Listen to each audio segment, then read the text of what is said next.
सबसे पहले हमारे स्टेट के चेयरमैन आर.के. कुलसूत्रा सर, पूरे कैडर के लोग अलग अलग डिस्ट्रिक्ट से और अलग अलग ट्रेड यूनियन से आए हुए जो हमारे भाई हैं, इस समारोह में अपनी तरफ और कॉन्फेडरेशन की तरफ से सबका हार्दिक स्वागत करते हैं।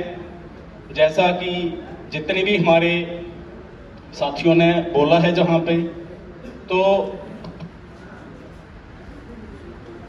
शहीद भगत अमरनाथ जी का जन्म 1928 को हुआ बटोद के एक छोटे से गांव में, और उन्होंने पूरी जिंदगी अपनी गरीब मजलूम SC ST OBC के राइट के लिए न्यौछावर कर दी।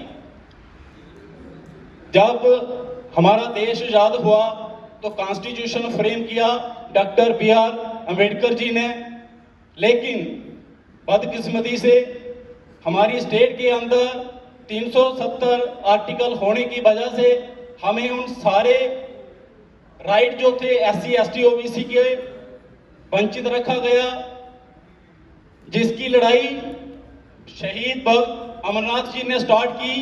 और जब उनकी बात इतनी आसानी से नहीं मानी गई तो उन्होंने, जैसे हमारे ही एक साथी ने जहां पे बताया कि प्राइम मिनिस्टर ऑफ इंडिया, उनसे जाके डिस्कस की और उनको वहां पे चैलेंज करके आए कि जब तक आप ये हमारा राइट जो हमें नहीं दिलवाओगे, नहीं दोगे, तब तक हम जहां से जाके भूख हड़ताल पे बैठ जाएंगे।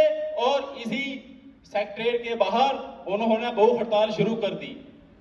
साथियों, 42 साल की उम्र हमारी, लगभग हमारी उम्र के थे वो, जब उन्होंने इतना बड़ा डिसीजन हम लोगों के लिए ले लिया। लास्ट में जब बैठे बैठे उन्होंने शहादत पाली, उसके बाद जो भी खाता था हम SC ST OBC का जम्मू कश्मीर में खुला। अब बात आती है कि हमें क्या करना है। देखो भाइयों, अगर ये कॉन्स्टिट्यूशन नहीं रहा तो हम ये सभाएं नहीं कर सकेंगे। आज हम इकट्ठे हुए हैं, इसकी अनुमति जम्मू कश्मीर में भगत अमरनाथ जी की देन है। आज हम ट्रेड यूनियन बना के घूम रहे हैं, हर SC ST सर्विस कर रहा है, अपनी हक की लड़ाई खुद लड़ रहा है, तो इसका श्रेय पूरा भगत अमरनाथ जी को जाता है।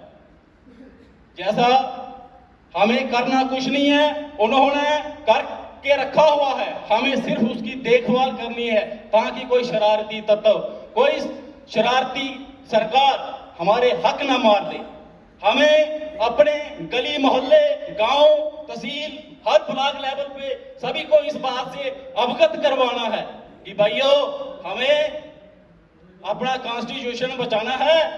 और अफसोस कभी कभी इस बात का हो जाता है कि जब हम कोई प्लानिंग करते हैं तो बहुत सारे साथी हमारे जो हैं वो छाती ठोक के कहते हैं कि हम शाना बशाना चलेंगे, लेकिन जब चलने की बात आती है तो 10 में से 5, लेकिन जो 5 हैं ये 5 लाख के बराबर हैं। कोई भी मैसेज किसी को भी अगर आप दो तो इस बात से अवगत जरूर करवाना कि जब तक ये कॉन्फेडरेशन है, जब तक इस कॉन्फेडरेशन के, क्योंकि पूरे इंडिया में कोई भी ऐसी कॉन्फेडरेशन नहीं है जो SC ST OBC की रहनुमाई कर रही है। जम्मू के अंदर आजकल मीडिया का जमाना चल रहा है। देखो, कहीं फेसबुक, कहीं ट्विटर, कहीं पे भी आर.के. कुलसूत्रा के बिना कोई ऐसा इंसान, कोई ऐसी शख्स आपको दिखता है जो हमारी लड़ाई लड़ रहा है, जो हमारे हक की बात करता है। हमें सिर्फ अपने भाइयों, अपने रिश्तेदारों, अपने गांव के लोगों को, अपने साथियों को ये बात बतानी है कि हमें शाना बशाना जो है कुलसूत्रा साहब जी के बैनर तले, all India confederation SC ST OBC organisation के बैनर तले इकट्ठे होना है, इनका साथ देना है। और कोई भी ताकत आर.के. कुलसूत्रा जब हमारी कॉन्फेडरेशन के होते हुए हमारे कॉन्स्टिट्यूशन को टस का मस नहीं कर सकती, अगर आप लोग साथ दे दो। अगर ये मैसेज आप घर तक पहुंचा दो, अगर ये मैसेज हर एक उस बंदे को पहुंचाए जिसको कॉन्स्टिट्यूशन का है क्या। देखो भाई, जब कोई नींद से जागता है तो तभी सवेरा वो समझता कि अभी भाई सूरज उदय हुआ है। अगर हमने जो लड़ाई लड़ना बंद कर दी तो वो अंधकार बहुत जल्दी जो है हमें निगल लेगा। ये बात अगर हर बात हमारे समाज का हर बंदा, हर आदमी ये बात जिस दिन समझ गया तो आपको किसी को कराजा दे के भाई चल, किसी को बाजू से पकड़ के लाने की जरूरत नहीं है, किसी को बार बार फोन करके चलो भैया चलो, ये कहने की जरूरत नहीं है। हम गलती कर रहे हैं, हम गलती इस बात की कर रहे हैं हमारे भाइयों, हमारी सिर्फ ये गलती है कि हमने सिर्फ उनको कहा है प्रोग्राम में चलो, कुलसोत्रा साहब जी के पास जाना है।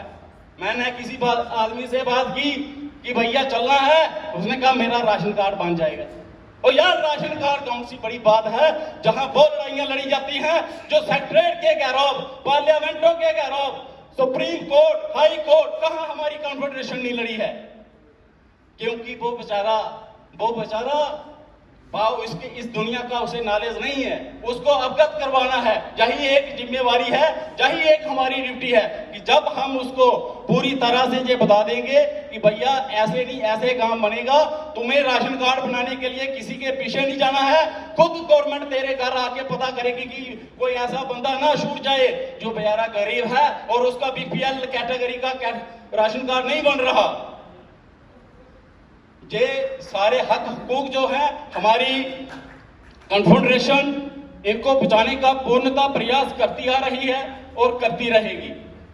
और हमें सिर्फ जहां से एक स्टेज से एक मैसेज लेके जाना है, इस समारोह से एक मैसेज लेके जाना है कि जो भी हमारे साथी हैं उनसे एक बात शेयर करनी है। आपने वो तो देखा होगा जो एजेंट होते हैं, कोई LIC का एजेंट, कोई किसी चीज का पैसा निकालता है कोई जल्दी से, 1 रुपया नहीं निकालता कोई, उनसे लाखों रुपए निकाल लेते हैं। वो कांटेक्ट करते हैं उनके साथ, एक आदमी के पास कम से कम 50 बार 100 बार एजेंट जाता है LIC का और उसे मजबूर कर देता है। बाद में उसको ऐसे ऐसे सपने उसे दिखाता है, भैया तेरी एक उंगली जो है इसका इंश्योर हो गया 10 लाख। आम बंदे को उसको क्या पता 10 लाख है या 20 लाख है, लेकिन फिर भी उसकी मेहनत रंग लाती है और वो किसी ना किसी तरीके से उस बंदे को तैयार कर देता है। इतनी धूप में मैं तो समझता हूं कि बाहर टेम्परेचर 47 बाहर में, अभी कोई 2 मिनट पहले बाहर गया और चेक किया 47 48 टेम्परेचर है आज जम्मू के अंदर। इतनी गर्मी में, तपती गर्मी में जहां सांस लेना भी मुश्किल हो जाता है, इतने जबरदस्त, इतने डेडिकेटेड और इतने दलेर लीडर, दलेर भाई हमारे साथ हैं, इस कॉन्फेडरेशन में है।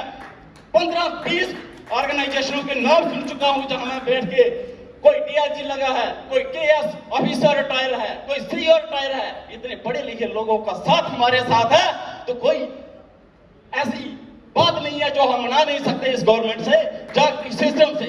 हमें लड़ाई मुनसर करती है, डिपेंड करती है लीडर के ऊपर। और कुलसोत्रा साहब जी जैसा लीडर पूरे हिंदुस्तान में नहीं मिलेगा आपको भैया, और ऐसा लीडर जो आप लोगों की लड़ाई लड़ेगा कोई इंडिया हमारी, अगर है कोई तो दिखाए। कुलसोत्रा साहब जी का एक चैनल ही लिख, RK कुलसोत्रा यूट्यूब पे ऐसे सिर्फ नाम ही लिख दो, देखो क्या होता है। फिर जबकि जो लगे हुए हैं एक वीडियो वहां पे अपलोड है, किसी को ज्यादा बात कहने की जरूरत ही नहीं है। तो ज्यादा समय ना लेते हुए मैं अपनी कॉन्फेडरेशन की तरफ से और अपनी तरफ से सभी भाइयों से ये विनम्र निवेदन करता हूं कि हमें सिर्फ अपने लोग, जो हमारी विचारधारा के लोग जो हैं, उनको ये मैसेज देना है कि भाइयों हमें कॉन्स्टिट्यूशन को सेव रखना है। कॉन्स्टिट्यूशन और वो कॉन्स्टिट्यूशन जो हमारी जरूरत है, हमारी जिंद जान है। और कुछ भी नहीं, हम कोई किसी के अगेंस्ट नहीं बोल रहे, किसी पार्टी के अगेंस्ट नहीं जा रहे। ये बात सभी के साथ शेयर कर दिया करो, क्योंकि बहुत सारे लोग जो हैं वो बीच में कंफ्यूज हो जाते हैं कि कोई पॉलिटिकल एजेंडा नहीं, कोई MLA तो बनने की नहीं सोच रहा, कोई MP बनने की तो नहीं सोच रहा। जहां भाइयों सिर्फ हम अपनी कॉन्स्टिट्यूशन को सेव रखने की बात करते हैं, अपने हक की लड़ाई लड़ने की बात करते हैं। जय हिंद, जय भारत। धन्यवाद। वाकई गर्मी बहुत ज्यादा है, लेकिन जो सरकार जो तकलीफ देने जा रही है, जो दे रही है, जो उसकी